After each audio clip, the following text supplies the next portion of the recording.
Eng dahshatlisi pichoq emas edi. Eng dahshatlisi haqiqatning aynan eng kech pallada kelgani bo'ldi.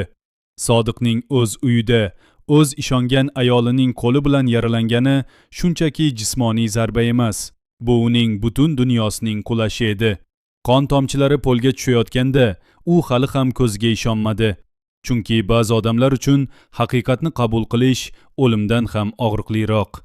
Bu qism boshidan oxirigacha bir narsani juda kuchli his qildirdi. Odamni qulatadigan narsa tashqaridagi dushman emas, ichkariga kirib bo'lgan yolg'on ekan. Birinchi sahna ochiladi. Uy. Keng, hashamatli, ammo sovuq. Nazokat o'zini chiroyli, ishonchli, nazokatli ayol qilib ko'rsatishda davom etadi. Lekin uning har bir jilmayishi ortida vahima bor. U bugundan yangi hayot boshlayotgandek ko'rinadi. Go'yoki endi u biznes lediga aylangan, hamma narsa uning nazoratida.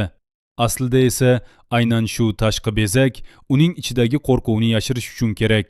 U o'zini kuchli ko'rsatmoqda. Chunki ichida poydevor allaqachon qimirlay boshlagan. Qo'llari biroz titraydi, lekin u jilmayishni davom ettiradi. U hech kimga zaifligini ko'rsata olmaydi. Eshik taqillaydi. Ichkariga uning eski tanish ayoli kiradi. Bu ayol nazokatni yaqindan biladi. Uning ko'zlarida na hasad bor, na yomonlik, faqat bir og'riq bor.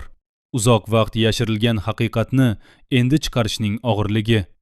Nazokat, sen o'zgarganing yo'q, deydi ayol ohista. Faqat niqobingni o'zgartirib yuribsan. Nazokatning yuzi oqarib ketadi.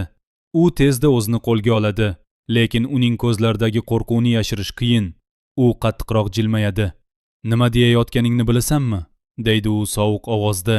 Men bugun yangi hayot boshlayapman. Yangi hayot? Ayolning ovozi achchiq eshitiladi. Sen umring davomida yangi hayotlarni boshlab kelasan. Ismni ham, shaxsni ham, hatto yuzni ham almashtirasan. Lekin iching hech qachon o'zgarmaydi. Ayol gapirib beradi. Ismlar almashgani, hayotini qayta-qayta boshqa qiyofada boshlagani, boylikka yetish uchun mehnat emas, odamlarning zaifligidan foydalangani haqidagi ma'lumotlar birin-ketin o'qiladi. Nazokatning qo'ldagi qadah qaltiraydi. U ichimlikni stolga qo'yadi. Qo'li baribir titrayapti. Bu uning usuli. U faqat kiyimini emas, shaxsini ham almashtirib yashaydigan ayol. Bunday odam uchun sevgi ham vosita, nikoh ham vosita, sadoqat ham vosita. Eng achinarlisi, Sodiq bunday ayolga mehr qo'yibgina qolmay, unga ishondi. Shu ishonch bu qismning eng og'riqli nuqtasiga aylandi. Chunki odam boyligini yo'qotsa topar, obro'sini yo'qotsa tiklar. Lekin yuragini noto'g'ri odamga topshirsa, u yerda qolgan jarohatni yashirish qiyin. Dildora bilan bog'liq chiziq esa butun qismning hissiy muvozanatini ushlab turdi.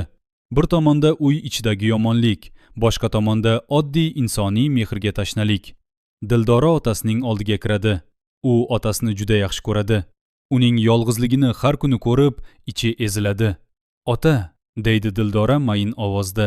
"Sizga bir gapim bor." "Ayting qizim", deb javob beradi ota charchagan ohangda. "Agar yaxshi ayol bo'lsa, men uni onam deb qabul qilaman. Men sizning baxtli bo'lishingizni xohlayman." Bu gapning o'zi Dildoraning qalbi qanchalik toza ekanini ko'rsatadi.